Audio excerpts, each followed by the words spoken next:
progreso técnico, las máquinas, y eso también es muy actual, da miedo, ¿no? O sea, es un escenario de posible alienación para el ser humano y de posible esclavitud, ¿no? Aquello famoso que decía, a lo que se parecen las ciudades modernas, los edificios de las ciudades modernas con sus antenas, es a la piel erizada. Decía, ¿no? La imagen del progreso tecnológico y el miedo que nos provoca. Luego hay también un capítulo dedicado a otro tipo de viaje, que es el viaje interior, o sea, el viaje de los místicos. Igualmente, hay un viaje físico, la peregrinación a Tierra Santa, y como imagen de una peregrinación interior. Yo ahí me detengo en Ibn Arabi y en el modelo del viaje de Mahoma, ¿no? Mahoma que viaja en ese viaje nocturno a Jerusalén y en ese viaje de Jerusalén al cielo como prototipo del viaje místico. Y bueno, pues de otros tipos de viajes, las travesías, ahí hablo mucho del romanticismo, ¿no?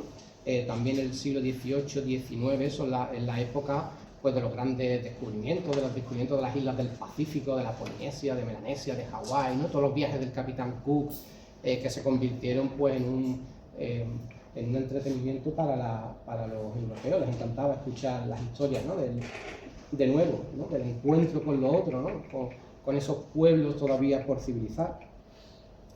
Y finalmente, bueno, hay varios tipos de viajes y el último capítulo está dedicado al viaje de retorno, al viaje impulsado por la nostalgia. La palabra nostalgia, que significa literalmente el dolor por el retorno, ¿no? El dolor por el deseo de volver, ¿no? De volver a la casa. Y esa casa ya no es la misma, claro, cuando uno sale de su casa y se enfrenta con la realidad, con las vicisitudes de la vida, siente que ha perdido algo, que ha dejado algo atrás, y cuando va a buscarlo, pues se encuentra con que aquello de donde partió ya no es exactamente lo mismo, ¿no? Es algo que ha quedado modificado por el propio viaje. Y bueno, amenacé antes con leer algo, y lo voy a hacer de ese capítulo, sobre todo porque os quedéis un poco con el tono del libro, ¿vale? Porque yo creo que una de las cosas que le da miedo a la gente, con razón, al entrar en la filosofía es encontrarse con la pared de los tecnicismos. Eso es, supongo que algo inevitable, pero algo que me ha llamado mucho la atención cuando he vuelto a la universidad después de tantos años, ¿no? Que es que, fijaos que la filosofía es una cosa ya bastante específica, ¿no?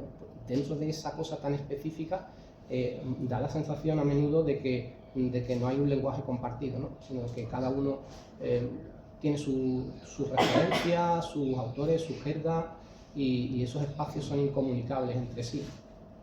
Entonces yo he intentado en este libro prescindir de eso, o sea, hacer de la filosofía, claro, luego uno cuando pase de aquí a un filósofo tiene que atravesar ese muro, ¿no? de definiciones, de conceptos que significan algo concreto en ese autor. Pero yo he querido hacer una presentación de la filosofía que prescinda lo más posible de ese tipo de lenguaje. Entonces, bueno, por eso, porque os hagáis un poco una idea del tono de este último capítulo, hablando de la nostalgia, por ejemplo, este fragmento, y ya con eso termino.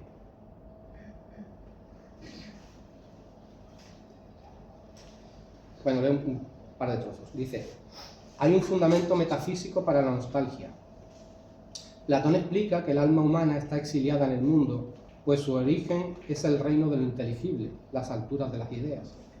El cuerpo, soma, es la cárcel, sema, que aprisiona el alma y donde ésta sufre la lejanía de su verdadero hogar. También la tradición religiosa ha narrado, con su propio lenguaje, este habitar desamparado del hombre.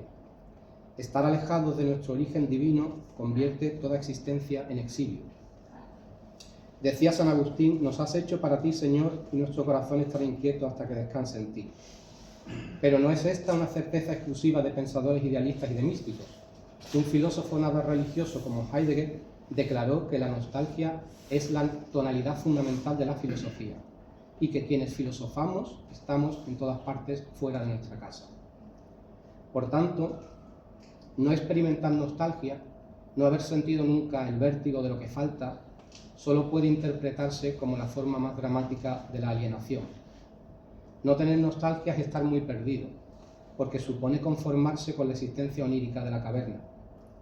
La inversión de todo paradigma humano que llevaría a un Ulises sonámbulo a permanecer toda su vida entre los brazos de la bruja Circe y apagar el recuerdo de una felicidad más honda.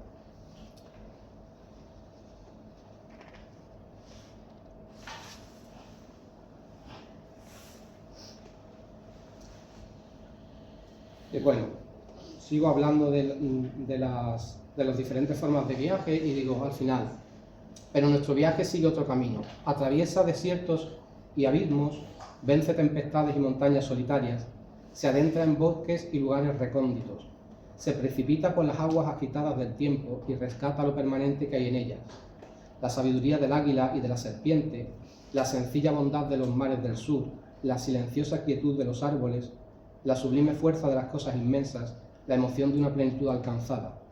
El viajero es el hombre convertido en sujeto, el héroe que carga sobre sí un sufrimiento consciente para hacer de la existencia el cauce hacia su identidad. Abandona su casa en busca de una naturaleza que ha quedado atrás, en las fuentes primigenias de donde brota la vida.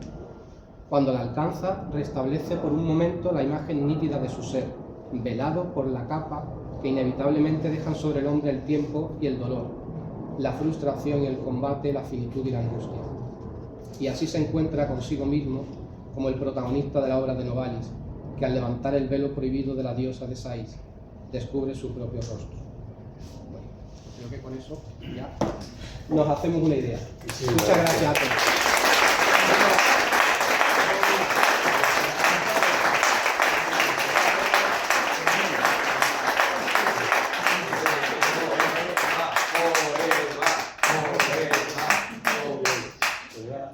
Me parece que tenemos tiempo, si os parece, de alguna intervención de alguno de vosotros. Paco, creo que tú también querías. Sí, yo quería por enésima vez, porque por enésima vez me di cuenta de la suerte que tenemos todos. Yo me siento especialmente regalado en estos casos. Y voy a explicar por qué. Aquí hay personas a las que le debo mucho en mi vida. ¿Qué más le debo que a la lectura de los libros de Juan, mi mentor, a la lectura de los libros de Paco Soler, a los de Marita, a los de Concha, a los de Alejandro?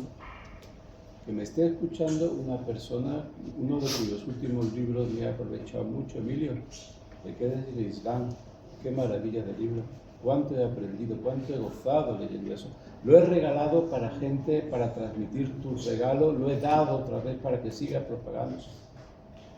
Concha, con la que he compartido mi vida, qué regalo más grande. Y en ese sentido, a mí me parece que ese regalo de ser escuchado por aquellos que he leído es inenarrable, ingratificable en ese sentido. No hay gratitud bastante para leer eso. Y a mí me parece que eso está en el centro de Sócrates. ¿Cómo leer a Sócrates? Contextualizándolo. Y no solamente la apología de Sócrates, sino el Fedón, cuando está argumentando antes de beberse la cicuta, ¿por qué se va a perder su vida, la inmortalidad del alma, cuando él sabía que los jueces que le habían castigado, los políticos que le habían condenado a muerte, habían hablado con su discípulo para pedirle por favor que se escapara?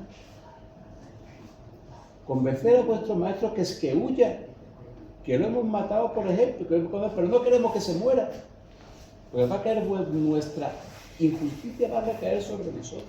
¿Por qué morir si te puedes salvar? ¿Hay algo más digno que la propia vida por lo cual darlo? En ese sentido, siempre me ha llamado la atención, pero que me extiendo un poquito, siempre me ha llamado la atención que la esencia de la filosofía está en los diálogos. Platón hace diálogos, no hace discursos cerrados. Y se le critica, ¿por qué? Si la vida es diálogo. Nuestra vida es decir, y aquí acababa y adiós. No, es como hace Sócrates. Llega, se encuentra con los discípulos, habla, y después, bueno, pues mañana seguimos. Esa crítica se dice, es que Platón no cierra su diálogo. Es que la vida no se cierra. ¿Por qué no han querido meter que la esencia de la filosofía sea el debate y no el diálogo? Que debatan los políticos, que debatan los sofistas. Nuestro es dialogar, hablar, acompañar. Ese es el centro de la filosofía. Eso lo aprendemos de Sócrates. Una persona que dice, no, hablemos, no venzamos, sino cooperemos, porque el camino lo hacemos todos.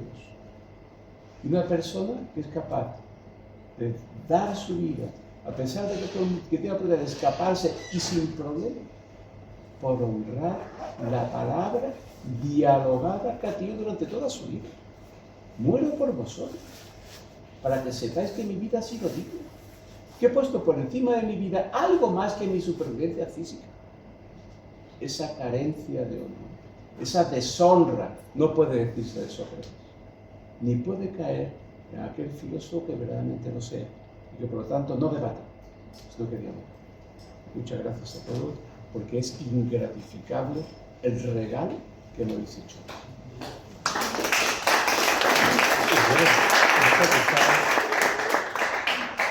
Si alguno de vosotros quiere hacer un comentario.